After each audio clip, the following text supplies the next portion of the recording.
Réveillé à 3 heures du matin, encore une fois, sans raison apparente, pas de bruit, pas de douleur, pas de cauchemar. Juste cette sensation étrange que quelque chose vous tire doucement hors du sommeil.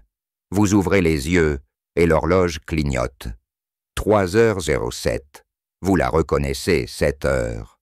Elle est devenue une compagne silencieuse, fidèle et déroutante à la fois. Et si ce n'était pas un hasard?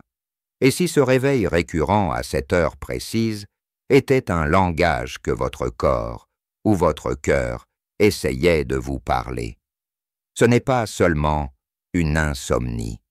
C'est parfois un appel, un signal, une invitation. Chez les personnes âgées que j'accompagne depuis plus de 30 ans, ce moment de 3 heures du matin revient comme un refrain. Certains se lèvent en silence, d'autres restent allongés à ruminer. Mais presque tous, tôt ou tard, me posent la même question. Pourquoi maintenant? Pourquoi toujours cette heure? Aujourd'hui, je ne vais pas vous donner une réponse toute faite, mais je vais vous proposer 6 gestes, simples, doux, profonds, et faire tout de suite à ce moment si particulier de la nuit, pas pour forcer le retour du sommeil, mais pour l'écouter, l'honorer, et peut-être le traverser avec plus de paix. Premier geste, ne restez pas allongé. Asseyez-vous lentement, posez vos pieds sur le sol et respirez. Je me souviens de Madame Lucienne, 69 ans, veuve depuis 2 ans. Elle m'avait confié « Quand je me réveille, à 3 heures je reste figé. J'attends que ça passe. Mais plus j'attends, plus l'angoisse monte. » Je lui ai simplement proposé un changement minuscule. Et si, au lieu d'attendre, vous vous asseyez, juste pour sentir vos pieds au sol? Elle a essayé. Et la semaine suivante, elle m'a dit, avec un sourire doux, « J'ai eu l'impression d'exister à nouveau, même dans le noir. » Se redresser, c'est envoyer un message au corps et à l'esprit. Je suis là. Je ne fuis pas.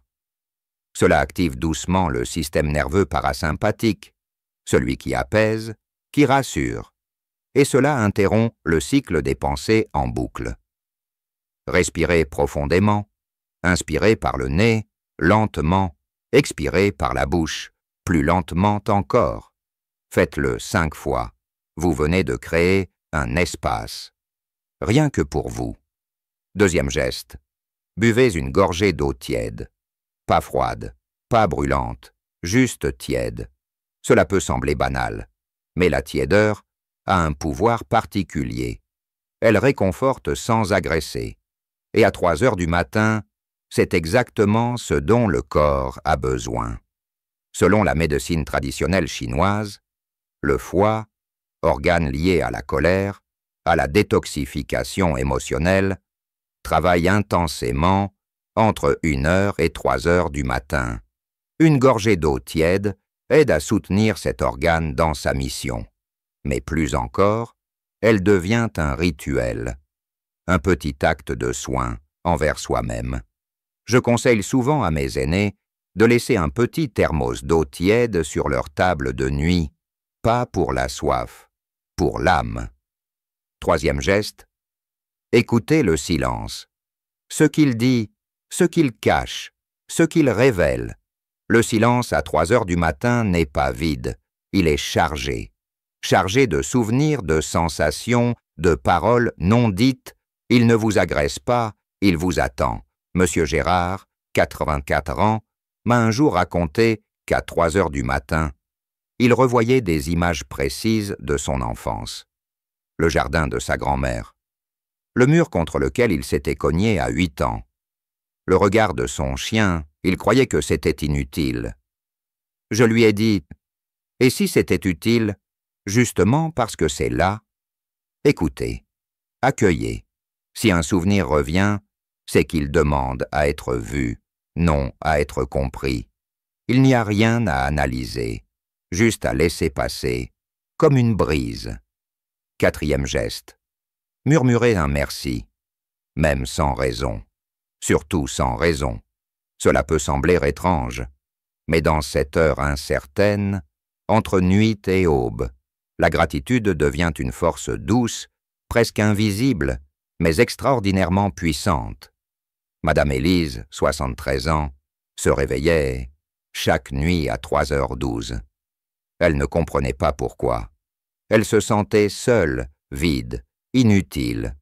Un soir, je lui ai simplement proposé « La prochaine fois que vous vous réveillez, dites juste un mot, merci, même si vous ne savez pas à quoi. » Elle a essayé, plusieurs nuits de suite, et un matin, les larmes aux yeux, elle m'a dit « Je crois que je me suis remercié moi-même.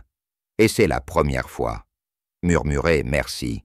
Merci pour le souffle, pour la couverture, pour la mémoire, pour la tasse de taza de thé du matin, pour cette nuit silencieuse où rien ne vous oblige à courir. » Le cerveau humain, même à 80 ans, reste plastique. La gratitude active des zones du cortex préfrontal associées à la paix intérieure.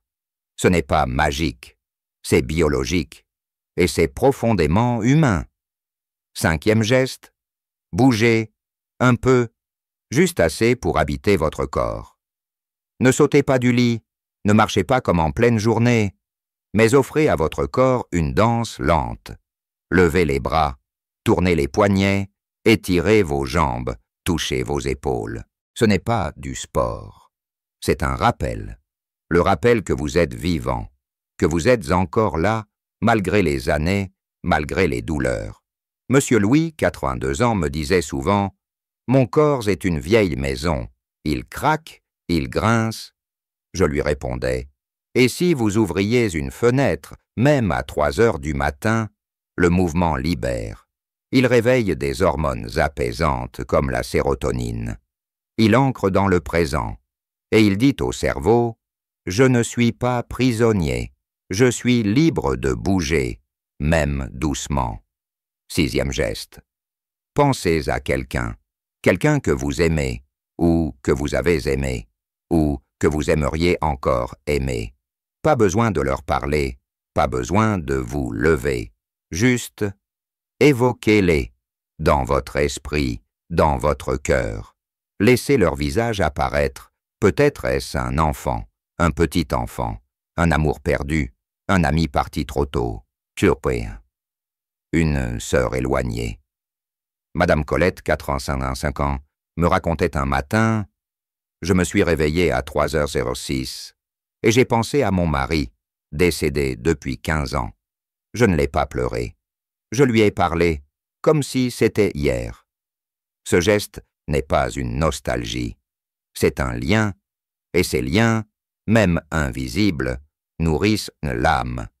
À 3h du matin, dans ce silence sacré, l'amour traverse le temps. Il ne demande rien, il donne juste sa présence. Ces 6 gestes sont simples, mais ils ne sont pas petits. Ils sont sacrés, parce qu'ils vous rendent à vous-même. Pas à l'ancienne version de vous, pas à ce que vous étiez à 40 ou 60 ans, mais à celui ou celle que vous êtes ici et maintenant, un être humain sensible, fragile, sage, encore vibrant. Et si vous vous réveillez à 3h du matin demain, ou la semaine prochaine, essayez l'un de ces gestes, juste un puis un autre.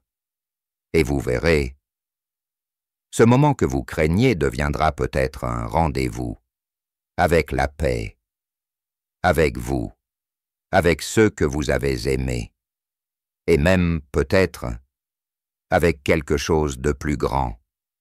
Et parfois, malgré tout cela, vous êtes levé, vous avez bu une gorgée d'eau tiède, respirez, bougez doucement, murmurez merci, pensez à une personne chère. Vous restez encore éveillé, les yeux grands ouverts dans la nuit, le cœur calme, mais l'esprit encore agité. Ce n'est pas un échec, ce n'est pas une erreur, c'est peut-être une invitation plus profonde, car à 3 heures du matin, il existe une porte invisible, intérieure, une porte que le bruit du jour nous empêche souvent de voir. Mais dans le silence épais, dans ce calme vibrant, dans cette pause du monde, quelque chose en vous frappe doucement à cette porte. Il ne s'agit plus de sommeil, ni d'anxiété. Il s'agit de cette part en vous qui vous connaît profondément. Certains l'appellent l'âme, d'autres la mémoire du cœur. Peu importe son nom, elle est là. Et à 3 heures du matin, elle vous appelle peut-être. Je pense à Henri, 47 ans, ancien musicien. Il se réveillait chaque nuit à 3h15. Un jour, il m'a confié « J'ai compris que 7 heures, c'est le moment où mon âme jouait une mélodie que je ne peux entendre qu'alors. » Il restait assis dans le noir. Il écoutait, parfois une image, une phrase, un frisson, et cela suffisait. À cet âge de la vie, les frontières deviennent plus fines, entre le jour et la nuit, entre ce que l'on voit et ce que l'on ressent, entre ce qu'on attend et ce qui est. Et à 3 heures du matin, tout devient plus vrai, plus nu, plus essentiel. Et si ce réveil était un appel à ne plus fuir ce qui est là, à être présent à soi-même, sans masque, sans obligation, juste là. Je vous invite, si cela résonne en vous, à créer votre propre rituel de 3 heures du matin. Rien de compliqué, pas un exercice, pas une obligation, mais un geste doux, un lien secret. Cela peut être une phrase à vous-même, un objet à toucher, une photo, une pierre, une écharpe, ou un mot écrit dans un petit carnet, les yeux encore mi-clos. Ce rituel n'a pas besoin d'être compris, il a juste besoin d'exister, parce qu'à ce moment-là, entre l'ombre et l'aube, vous êtes au plus proche de votre vérité nue. Et là naît la paix. Je vous laisse avec une image. Imaginez un enfant éveillé dans la nuit, après un cauchemar. Il appelle doucement, il ne crie pas, il dit seulement « Maman, il y a quelqu'un ?» Et si cet enfant, c'était vous? Et si la seule personne capable de lui répondre tendrement, c'était vous aussi? C'est peut-être cela, le plus beau geste du monde, se prendre dans les bras, se dire « Je suis là, je m'écoute, et je ne m'abandonnerai plus. » Alors sort, la prochaine fois que vous vous réveillez à 3 heures du matin, ne vous battez pas contre l'insomnie. Offrez-vous une rencontre avec vous-même, avec votre histoire, avec tout ce qui fait encore battre votre cœur. Et peut-être, sans même y penser, le sommeil reviendra, ou peut-être pas, mais vous serez revenu à vous-même, et cela change tout. Et si ces réveils n'étaient pas une gêne, mais un rendez-vous avec ce qu'il y a de plus doux et de plus vrai en vous. Et si cette vidéo vous a apporté un peu de douceur, un souffle de paix, ou juste un sourire, pensez à cliquer sur « J'aime ». Cela permet à d'autres personnes, comme vous, de la découvrir aussi. Abonnez-vous à la chaîne, si ce n'est pas encore fait, pour ne rien manquer des prochaines rencontres. Ici, chaque semaine, nous parlons de ce qui compte vraiment, le sommeil, la mémoire, les douleurs du corps, et la tendresse de l'âme. Et si le cœur vous en dit, la prochaine vidéo vous attend déjà. Nous parlerons des rêves après 70 ans. Pourquoi ils deviennent plus étranges, plus forts, plus lus, plus lumineux, et ce qu'ils révèlent de notre vie intérieure. Prenez soin de vous, et à très bientôt, peut-être à 3 heures du matin, dans le silence partagé de la nuit,